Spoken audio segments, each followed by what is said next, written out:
말씀의 제목 유일한 중보자 예수 그리스도입니다. 베드로전서 3장 18절 우리 말씀 읽었고 여러 가지 구절들을 또 함께 덧붙여 살펴가면서 오늘 이제 16문답부터 살펴보게 될 텐데 먼저 간단하게 지난 시간 내용을 또 복습을 한번 간단히 해보고자 합니다. 저희가 간간히 하이델베르그 요름답을 저와 함께 하고 있고 마침 지난 수요일에 저희가 오랜만에 함께 나누었다가 오늘 연결해서 함께 살펴보고자 합니다. 복습하여 보자면 12번째 질문이 이것이었습니다. 어떻게 하면 죄의 형벌을 면할 수 있습니까?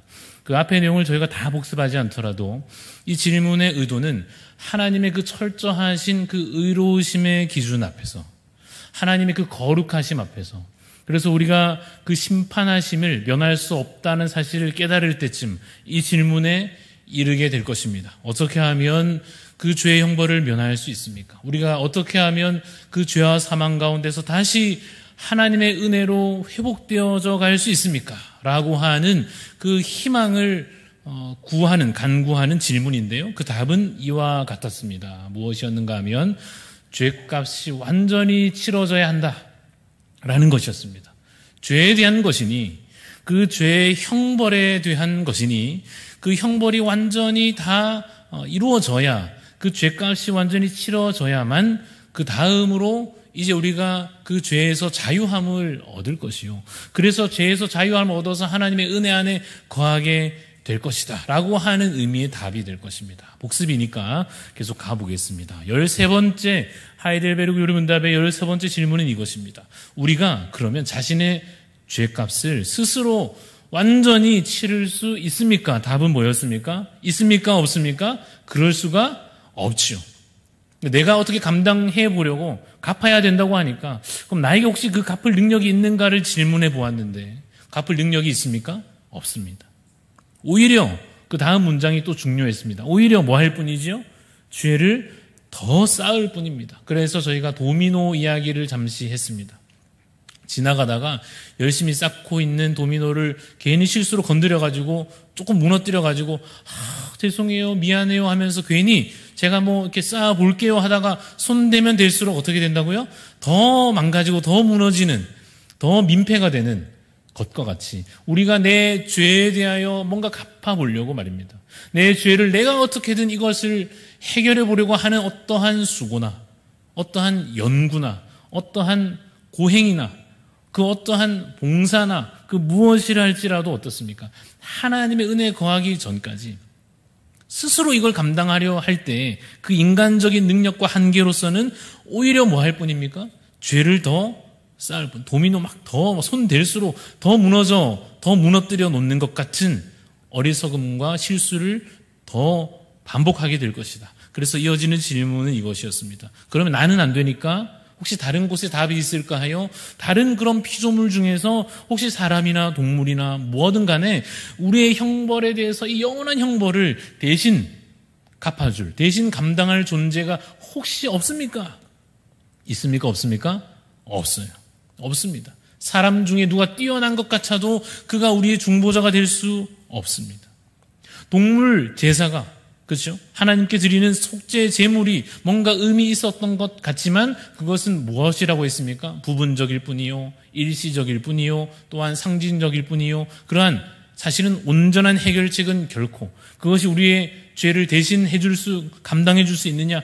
그럴 수 없다 했습니다. 그래서 우리가 15번 질문에까지 이르렀더랬습니다. 무엇인가 하면 그러면 대체 누가 우리의 이 죄의 형벌을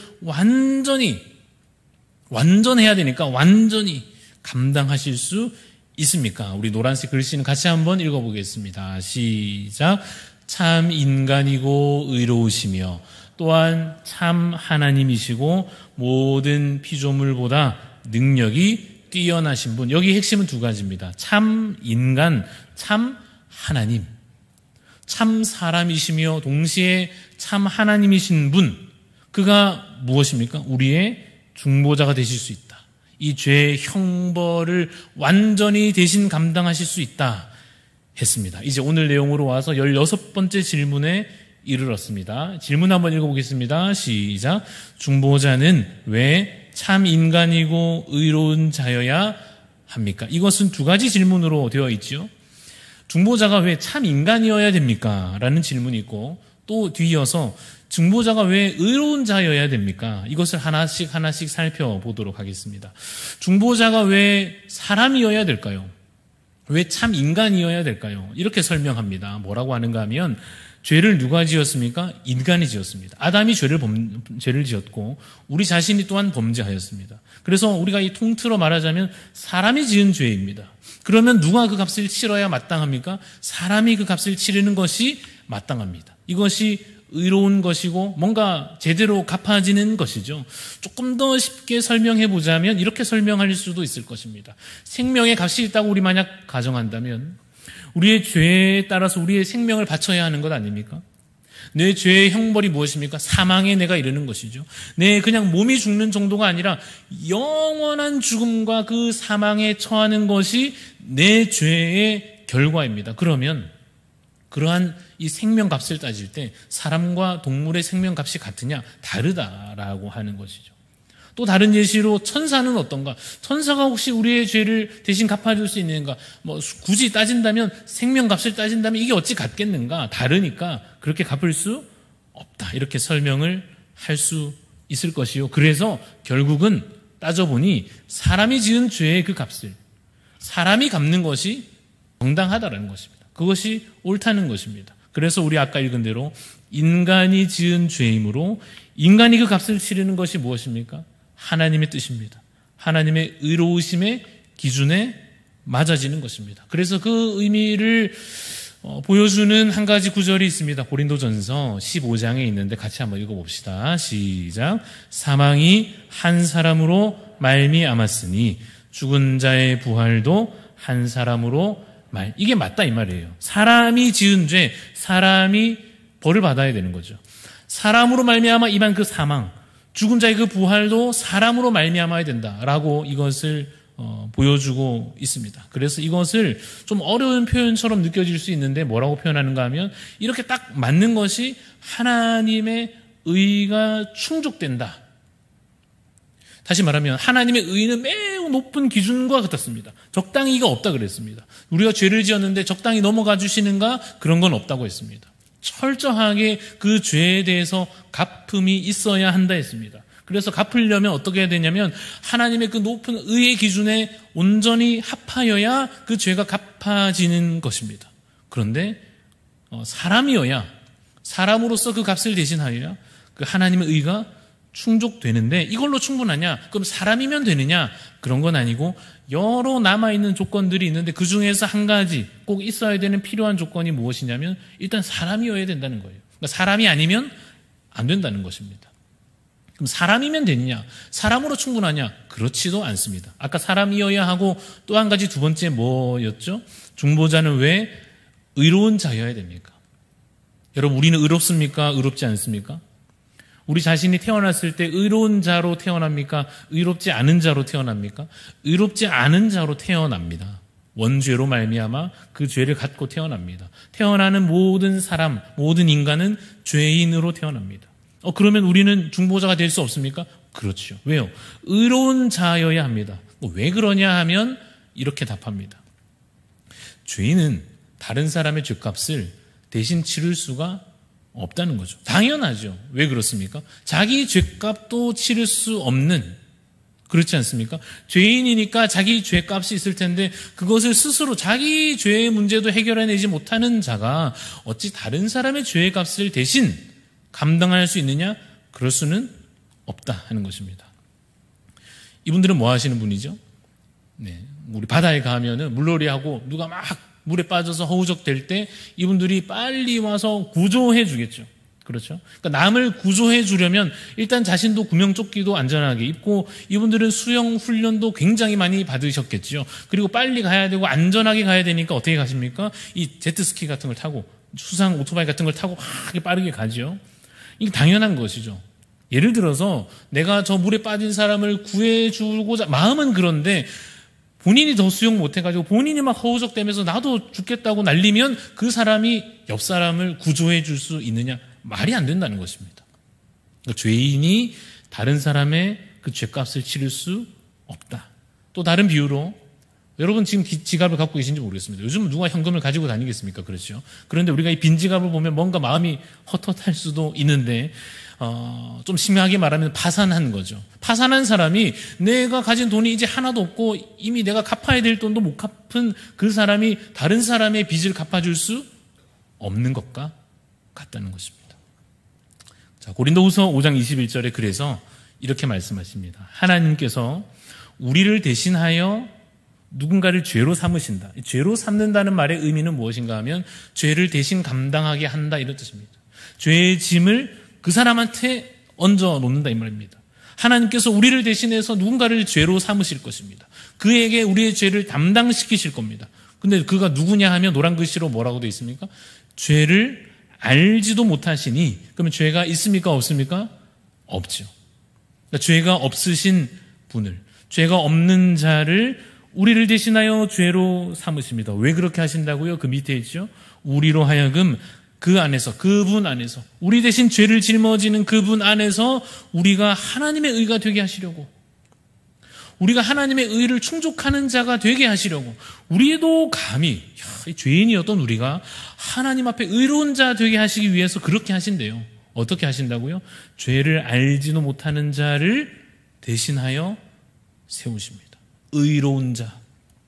자, 고린도후서 5장 21절이었고 이어지는 오늘 본문인가요? 베드로전서 3장 18절에 앞에 나왔던 죄를 알지도 못하신 이라고 하는 말에 해당하는 낱말 하나 찾아보시겠습니까? 3장 18절 말씀에 단어를 찾으셨습니까? 찾으셨습니까? 무엇입니까? 그렇죠. 무엇입니까? 의인입니다. 그리스도께서 단번에 죄를 위하여 죽으사 의인으로서 불의한 자를 대신하셨다. 죄 없으신 자를 죄인을 위하여 대신 세우신다. 왜 그렇죠? 이는 왜냐하면 우리를 하나님 앞으로 인도하려 하심이라. 아까 말한 것처럼 우리를 하나님의 의가 되게 하시려는 것과 똑같은 의미로 우리를 하나님 앞에 인도하시기 위하여 우리 죄인을 대신하여 누구를 세우셨다고요? 의인을, 죄 없는 자를 세우셨다는 것입니다. 그래서 두 가지가 충족이 되는 거죠. 첫 번째는 사람이어야 되고요. 또 하나 의로운 자여야 한다라고는 이 두 가지 조건이 충족되어야 하는 것입니다.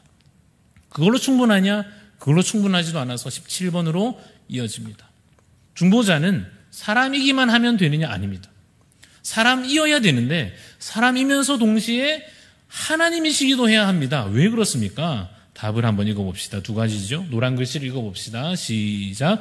하나님의 진노의 짐을 짊어지시기 위해서, 또요 의와 생명을 우리에게 주시기 위해서. 그러니까 왜 하나님이셔야 되느냐? 이 두 가지의 능력을 갖추셔야 되기 때문에 그렇습니다. 이 사람이 지금 무거운 짐을 짊어지고 있는데 이거 사실 그림이니까 이렇게 되지, 사실 저게 진짜 돌이나 바위 같으면 벌써 깔려가지고 감당이 안 될 것 같지 않습니까? 우리 죄의 무게가 적당히 내가 지고 있을만 하면 다른 사람 부탁할 일도 아니지만 이 죄의 무게가 어떤가 하면 우리는 짊어지는 순간 깔려 죽는다 이 말입니다. 그만큼 죄가 크고 무겁다는 것입니다.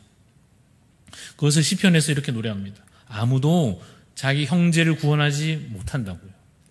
그를 위한 속전을 하나님께 바치지도 못한다고요. 돈으로 갚는 거 이거 안 된다는 것입니다. 아무도 못한다는 것입니다. 형제를 아무리 사랑하도 아무리 위한다 해도 아무도 이걸 할 수 없어요. 왜 그렇죠? 그들의 생명을 속량하는 값이 어떻다고요? 너무 엄청난, 너무 크고 무거운 것이라서 아무리 해도 영원히 그 돈을 마련하지 못할 것이다. 와 같습니다. 무슨 얘기입니까? 한 사람의 죄의 값만 해도 그만큼 아주 무거운 짐과 같습니다. 여러분, 지금 현재 우리 전 세계 지구상의 인구가 몇 명 정도 될까요? 좀 세어보려고 하면 또 누가 태어나고 또 세어보려고 하면 누가 돌아가시고 셀 수도 없을 만큼 수많은 사람들이 이 지구상에 현재 살고 있습니다. 그렇죠? 그러면 지금 현재로 딱 잘라서 지금만 해도 엄청난 사람들이 있는데요. 그 이전에 태어났던 저 옛날부터 그 숫자 다 세면 몇 명 정도 되겠습니까? 그 뭐 숫자로 우리가 표현할 수도 없을 만큼 그 많은 사람들의 각각의 죄의 짐을 누가 감당할 수 있느냐? 사람으로서 가능하냐? 가능하지 않다는 것입니다. 그래서 어떻죠? 하나님이셔야 된다는 거예요. 사람의 능력으로는 감당할 수 없는 하나님의 진노의 짐을 짊어지어야 되니까 하나님이셔야 된다는 것입니다. 밑에 뭐라고 되어 있죠? 의와 생명을 또한 우리에게 주시기 위해서도요, 사람으로서는 감당할 수 없습니다. 왜냐하면 죽고 끝나는 존재는, 우리는 그런 존재입니다. 원래는 그렇습니다. 사람이라고 하는 존재의 이 한계성은 그렇습니다. 죽고 끝나는 그런 존재는 생명을 나눠줄 수 없어요. 죄인이니까 더더욱 그렇습니다. 그런데 여러분, 죽고도 다시 살 수 있는 존재, 자기 스스로 누군가에게 생명을 공급받지 않아도, 우리는 공급받아서 그 생명을, 그 부활을 얻은 자이나 누가 그 생명을 공급하여 주지 않아도 자기 스스로 죽고도 다시 살 수 있는 그런 존재, 그가 생명을 나눠줄 수도 있다 하는 것입니다. 혹시 여러분의 생명을 여러분들이 주관하실 수 있습니까? 이 생명을 빼앗았다가 얻었다가 주었다가 받았다가 하는 이 생명에 관한 권한이 여러분 자신에게 있습니까? 그 능력이 우리에게 있습니까? 우리는 그런 권세나 능력이 없단 말이에요. 그렇죠? 그런데 요한복음에 보면 예수님께서 자신을 가리켜서 이렇게 말씀하십니다. 예수님이 나는 버릴 권세도 있고, 무엇을요? 생명을 버릴 권세도 있고, 또 생명을 다시 얻을 권세도 있다. 예수님은 그렇습니다. 그 생명을 그래서 줄 수도 있고, 또 얼마든지 다시 생성할 수도 있고, 만들 수도 있고, 그 부활의 능력이 풍성하여 얼마든지 죄와 사망을 이기실 수 있고, 그 생명을 계속해서 풍성히 누리실 수 있는 분이다 라고 하는 것입니다. 자, 이와 같이 우리의 중보자가 사람이시면서 또한 하나님이시다 라고 하는 이 답을 다 이제 듣고 나서 이 18번째 질문에, 그래서 드디어 이 질문에 이르게 됩니다. 누가 그와 같이 참 인간이고 또한 참 하나님이신 의로우신 중보자입니까? 여러분, 이 내용이 좀 어렵게 느껴질 수도 있고, 이와 같은 설명들이 그렇게 그냥 예수님이면 되는데 뭘 또 사람이고 또 하나님이고 이래야 되고 뭘 이렇게 따지나 싶은데, 그러나 이것이 철저하게 성경에 있는 진리를 하나하나, 왜 이분만이 우리의 중보자이신가? 왜 사람은 아닌가? 왜 구약의 제사로서는 구원이 온전히 이룰 수 없는가에 대한 그 모든 해답이 다 설명되어지고 있는 것입니다. 자, 그래서 18번째 질문 무엇입니까? 누가 그럼 그와 같이 참 사람이며 또한 참 하나님이신, 다시 말해 하나님의 그 높은 의의 기준을 충족하는 그 모든 조건을 다 갖추신 자가 대체 누구십니까? 라고 할 때 이제 우리가 이 답을, 그 이름을 불러 답할 것입니다. 바로 그가 예수 그리스도이십니다. 여러분, 이때 예수는 이름이고 그리스도는 무엇입니까? 직분입니다. 예를 들어서 엘리야 선지자, 엘리야는 이름이고 선지자는 직분이죠. 다윗 왕, 그러면 다윗은 이름이고 왕은 직분입니다. 또 누구 있습니까? 엘리 제사장, 엘리는 이름이고 제사장이죠. 양반석 목사라고 하면 양반석 이름이고 목사는 직분인 것과 같이 예수 그리스도. 그래서 사실 저는 개인적으로 이렇게 따져볼 때마다 우리 한국의 높임법에 따르면 그리스도님 해야 좀 맞는 것 아닌가 하는 생각이 들기는 합니다만은, 양목사 이렇게 하지 않듯이 예수 그리스도님 해야 되는, 의미가 그렇습니다. 우리가 이 습관적으로나 부르는 말의 표현은 얼마든지 이럴 수 저럴 수 있겠습니다만은 의미가 그렇습니다. 예수님이시고 그가 그리스도이십니다. 그리스도가 무엇입니까? 그 참된 중보자이시다라는 것입니다. 구약의 그림자처럼 희미한 실루엣처럼 나타났던 중보자는 저런 분이구나. 이 세 가지 직분, 왕과 제사장과 선지자의, 그들이 다 중보자였습니다. 온전치 않았지만 중보의 역할을 썼던 그 왕과 같이, 선지자와 같이, 제사장과 같이 그 직분을 감당하실 분, 그리스도라는 그 직분을 대체 누가 감당할 것인가? 근데 신약에 와보니까 1장에 예수님이시구나. 이것을 우리가 답으로 성경에서 얻는 것입니다. 우리 지난 수요일 날 읽었던 그 말씀인데 우리 같이 한번 읽어봅시다. 시작. 하나님은 한 분이시요 또 하나님과 사람 사이에 중보자도 한 분이시니 곧 사람이신 그리스도 예수라. 사람이신데 본래는 하나님이신 그가, 또한 사람이신 그가, 드디어 우리의 유일한 중보자 한 분이신 그가 하나님과 우리 사이에 서셔서 우리의 죄를 친히 담당하시는 것입니다. 그 모든 내용들을 다 담은 것이 바로 이 구절입니다. 같이 한번 읽읍시다. 시작. 하나님이 세상을 이처럼 사랑하사 독생자를 주셨으니 이는 그를 믿는 자마다 멸망하지 않고 영생을 얻게 하려 하심이라. 아멘이십니까? 우리는 이 구절을 쉽게 들었고 노래도 부르고 자주 듣고 아멘하고 암송하고 쉽게 해왔지만 이 구절 안에 그 내용들이 다 담겨져 있는 것이죠. 하나님께서 우리에게 보내주신 그 독생자, 그를 그래서 믿는 자마다, 믿는다는 게 다 이 내용을 포함하는 것입니다. 저 구약 때부터 그 모든 예언의 성취요, 그 모든 하나님의 의에 대한 충족이요, 그 모든 것을 온전히 십자가로 이루신 그분, 그를 믿는 자마다, 그분이 우리의 참된 왕이십니다. 그가 우리의 참된 제사장이십니다. 그가 우리의 온전한 하나님의 뜻을 전달해 주시는 선지자이십니다. 인간은 다 실패했지만, 온전치 않았지만 그분이 참된 우리의 그리스도이십니다. 누가요? 예수님이십니다. 예수님이십니다. 라고 하는 것이 믿는 것입니다. 믿는 자마다 멸망하지 않고 영생을 얻는데요. 그런데 아무리 우리가 이 복음을 전해도 옆에서는 코웃음을 치는 사람들이 있습니다. 이전에 사도 바울이 이것을 깨달아, 내가 멸시했던, 핍박했던 예수가 답이었구나. 그가 진짜로 중보자였구나. 그가 정말로 메시아이고 그리스도구나를 깨닫고 나서 그 십자가의 도를 막 열정적으로 여기저기 다니면서 전하는 곳곳마다 옆에 서가지고 코웃음을 치면서 저런 미련한, 욕하는 사람들이 있단 말이에요. 복음에 대하여, 십자가의 도에 대해서. 누가 그랬습니까? 유대인들과 헬라인들이, 그 당시에 많은 사람들이 이 복음을 듣고도 미련하다 말했습니다. 그런 게 어딨냐? 무슨 사람이 무슨 하나님이고, 그런 게 어디 있느냐? 십자가로 다 해결되고, 그런 말도 안 되는 얘기가 어디 있느냐? 라며 십자가의 도를 멸시했습니다. 십자가의 도가 그러한 멸망하는 자들에게는 미련한 것이요. 그 다음 구절 무엇입니까? 읽어봅시다. 시작. 구원을 받는 우리에게는 하나님의 능력이라. 이 지식이, 그래서 예수님이 유일한 중보자이십니다. 그 어떤 사람도, 그 어떤 죄인도, 그 어떤 동물도, 그 어떤 무슨 바위나 나무나, 그 어떤 해나 달이나, 그 무슨 천사나, 그 어떤 존재도 감당할 수 없는 그 중보자의 역할, 예수님께서 친히 담당하여 주셨습니다. 라고 아멘하며 믿는 자들, 그 십자가의 도를 믿는 우리에게는 그 십자가의 도가, 이 구원의 이야기가, 이 복음이 하나님의 능력인 줄로 믿으시기를 간절히 소원합니다. 그런데 이 복음 앞에 그 옛날부터도 이해가 안 되니까, 납득이 안 되니까, 받아들여지지 않으니까 그것을 거부하는 누가 있지요? 이단들이 있는 겁니다. 자신들의 이성의 판단으로는 내가 아무리 머리를 굴려 생각해 보아도, 아무리 오늘날의 철학의 기준으로 하나하나 따져 보아도, 우리가 가지고 있는 이 문화적인 것들을 통해서 이것을 살펴보니 이거 안 맞다는 거죠. 그러면서 이 성경을 이상하게 해석하기 시작하는, 예수님에 대해서 잘못 오해하기 시작하는 누가 나타난다고요? 이단들이 등장합니다. 예를 들면 이런 겁니다. 예수님의 무엇을 부인합니까? 신성을 부인합니다. 이 말은 예수님이 뭐가 아니라 말하는 겁니까? 하나님 아니라는 거예요. 내가 그 사람 만나는 봤지. 그 얘기 알지. 그 옛날에 그 누가 이래가지고 십자가에 달려 죽고 그 얘기 알지. 부활은 말도 안 되는 거고. 예수라는 사람 알지. 그러나 그가 하나님이다. 그건 아니다.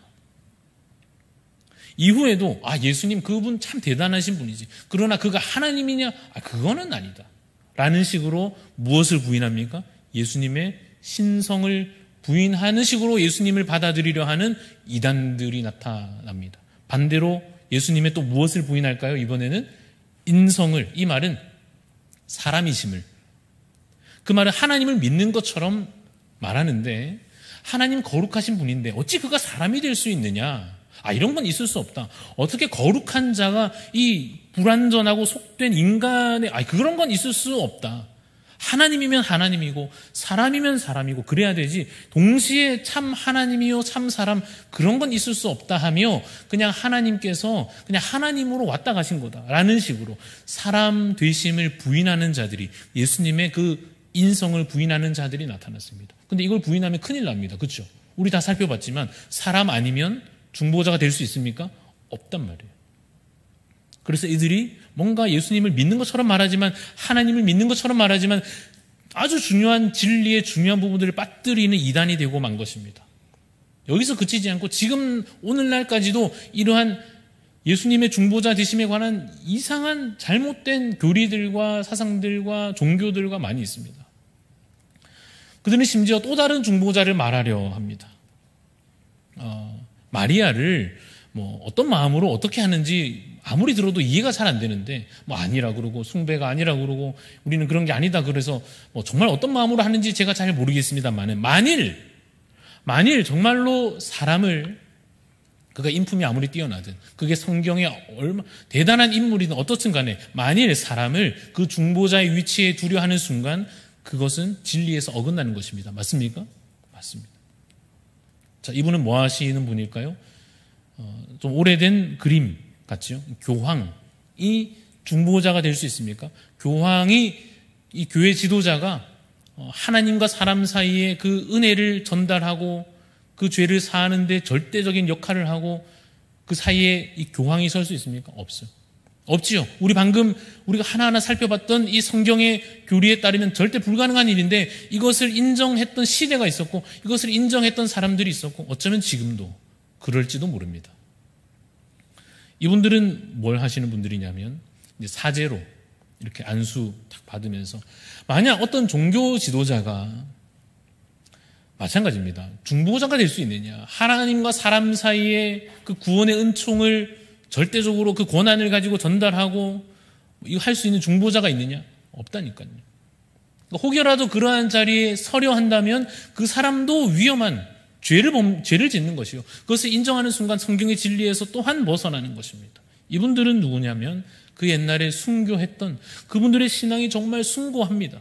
그분들의 놀라운 신앙을 우리가 따라갈 수가 없습니다. 그러나 그렇다고 해서 그들의 신앙과 그 사람들이 우리를 하나님께로 인도해 줄 만큼의 무슨 능력과 권한을 가졌느냐? 아니요.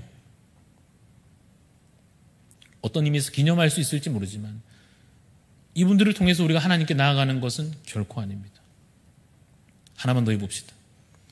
여러분 만약에 어느 목사님이 나 아니면 안 된다 이런 식으로 다른 교회 안 되고 다른 목사 안 되고 나 아니면 안 된다는 식으로 만약 말하거나 행하거나 한다면 조심해야 할 것입니다. 왜냐하면 하나님과 사람 사이에 그 어떤 사람도 중보자로 설 수 없기 때문에 그렇습니다. 근데 자칫 이런 실수를 스스로나 혹은 여러분들도 자칫하면 하시게 될 수도 있습니다. 마치 그 절대적인 은혜의 통로로 이 목사님 아니면 나는 은혜가 안 되고 이 목사님 아니면 하나님의 은혜가 하늘에서 안 떨어지는 것 같은 다른 목사님들 다른 교회는 별로 아닌 것 같고 그러니까 예수님께서 서셔야 될 그 자리에 계속 사람을 갖다 대고 거기에 세워서 그분이 마치 은혜의 통로인 것처럼 어느 목사님을 말하는 순간 여러분 조심하셔야 합니다. 왜요?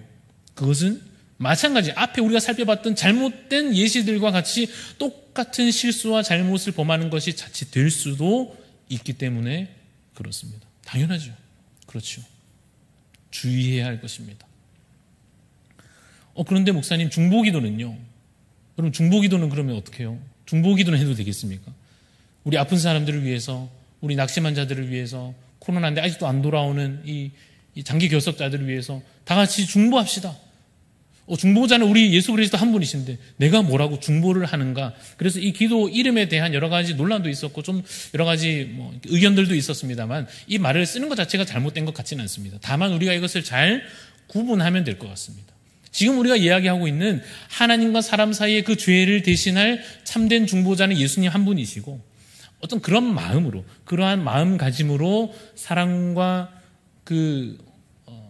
하나님의 그 마음을 우리 마음에 품고 기도하면서 중보기도하는 것은 가능한 것이죠. 그러나 역시나 내가 그 사이에서 어떠한 구원자 역할을 감당할 수 있느냐 그런 것은 결코 당연히 아닐 것입니다. 자, 그러면 19번 질문으로 이제 이어서 갑니다. 예수님이 바로 그 유일한 중보자시 여러분 다 아시죠? 여러분 다 아시죠? 그죠?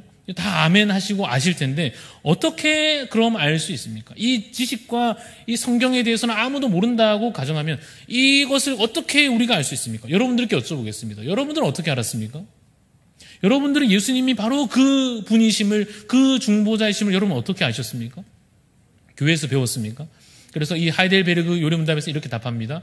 복음을 통해 알 수 있다라고 답하면서 그 복음이 구약 성경에서부터 여러 이 방식으로 계시되고 선포되어 왔다 이렇게 설명합니다. 보시면 처음 낙원에서 옛날 에덴 동산에서부터도 계시되었고 또 옛날 그 아브라함과 이삭과 야곱과 그 족장들과 그 다음 이어졌던 여러 선지자들을 통해서 그 복음이 이미 선포되었었고 또한 율법과 여러 제사법과 또 여러 가지 그 관련된 이 율법 의식들이 있죠. 이런 것을 통해서도 이것이 예수님이 바로 그분이시다라는 것이 무엇되었습니까? 예표, 미리 표현되어 있었고 또한 마침내 그의 독생자를 통하여 그가 나타나심으로써 와 맞구나 그렇구나 확인된 것입니다. 이걸 그림으로 몇 가지만 보여드리고 말씀을 이제 정리하겠습니다. 자, 이 그림 보시면 잘 보시면 아래 모퉁이에 아담과 하와가 조그맣게 서 있는 모습이 있습니다. 하나님께서 아담과 하와에게 저 멀리 앞으로 있을 일을 보여주십니다. 여자의 후손이 저 뱀의 후손을 싸워서 이길 것이다. 물론 발꿈치를 물겠지만 잠깐 그렇게 해하는 것처럼 보일 수 있으나 그러나 결국 여자의 후손이 그 뱀의 후손을 머리를 밟아서 깨뜨려 승리할 것이다 라고 하는 이 놀라운 비전, 이것은 예수 그리스도께서 오셔서 죄와 사망 권세를 이기시고 우리의 중보자가 되심을 미리 보여주신 것입니다. 이 그림은 무엇일까요? 야곱의 아들 중에 유다가 있죠. 유다를 통해서 여러 그 축복의 내용 가운데 예수 그리스도께서 결국 그 왕으로 오실 것이 또한 선포되고 계시되는 장면들이 있습니다. 곳곳에 성경 곳곳에 이 복음들이 숨어 있고 드러나 있고 그렇습니다. 다윗에게도 다윗 너가 지금 왕인데 너가 아니라 이 다윗으로부터 그 자손으로 말미암아 한 사람 참된 왕이 참된 메시아가 오실 것이요 그가 공평과 정의로 다스리실 것이고 이와 같은 놀라운 계시의 말씀이 약속의 말씀이 구약에서 이미 선포되었더랬습니다. 또한 여러 선지자들이 하나님의 계시를 받아서 선포합니다. 그가 오실 것이다. 그가 오실 것이다. 그래서 우리의 참된 왕으로 백성들을 다스리실 것이다. 우리의 모든 아픔을 그가 다 이제 해결하여 주실 것이다. 모든 눈물을 닦아주실 것이다. 이러한 여러 예언들을 선지자들이 행합니다. 그래서 마침내 예수님께서 이 땅 가운데 참으로 오셨을 때 그 실체를 드디어 사람들이 눈으로 보게 된 것입니다. 우리가 배웠던, 우리가 들었던 그 구약의 율법과 선지자와 그 모든 족장들의 선언들과 그 모든 것이 바로 이분을 가리키는 것이구나. 우리 앞에 있는 저분이 바로 그분이시구나. 예수님께서 이미 다니시며 그 복음을 선포하셨죠. 천국을 말씀하시고 자신이 구원자로 오셨음을 계속해서 말씀하시고 하나님 나라를 그들에게 보여주셨습니다. 그러면서 이 이야기도 내가 바로 그다. 그 옛날 그 이야기 속에 그 예언 가운데 그 율법 가운데 나타났던 미리 보여졌던 그가 바로 나다. 내가 바로 하나님의 아들이요 너희를 구원하러 온 자다. 말씀하여 주셨습니다. 복음이 무엇입니까? 예수님이 바로 그 메시아이시다 라고 하는 것입니다. 물론 우리가 오늘 이렇게 나눈 대로 이와 같은 방식으로 전도하기는 쉽지 않지만 듣다가 힘들어서 다음에 봅시다 그러면서 이제 이게 뭐 어려운 일입니다만은 차근차근 이 하나하나 성경에 담겨져 있는 아름다운 진리들을 살펴보는 데까지 이분들을 초청하고자 하는 이유는 우리는 알아서 듣고 아멘하고 이것이 받아들여지고 확인되는 이 말씀의 진리를 이분들이 듣게 하고자 하는 것은 이 복음을 전하는 것이 세상에서 가장 가치 있기 때문에 그렇습니다. 왜 그렇습니까? 우리가 뭐 주겠습니까? 뭐 돈 10,000원, 20,000원, 100,000원, 100만 원 주면 와 감사합니다 하겠지만 그보다 더 가치 있는 일이 있잖아요. 내가 그 사람을 위해서 대신 죽어주면 대단한 사랑 같지만 내가 그 사람을 위해서 무슨 큰 사랑을 베푸는 것보다도 더 가치 있고 귀한 일이 무엇이냐면 진짜 그 사람을 위해서 대신 죽어주신 예수 그리스도, 그래서 그 복음을 전하는 것이 어떤 의미에서 내가 대신 죽어주는 것보다 더 귀한 일이다라는 것입니다. 그래야 그 생명이 참으로 살 것 아닙니까? 그래서 이 새 생명 축제의 기간 가운데 우리가 이미 알고 있던, 우리가 이미 믿고 고백하는 이 복음의 내용들을 마음에 담고서 이 복음의 진리 이르기까지 이 사람 내가 어떻게든지 기도하고 사랑으로 돌보고 찾아서 만나고 권하고 해야겠다라고 하는 귀한 전도자의 사명을 가지시기를 간절히 소원합니다.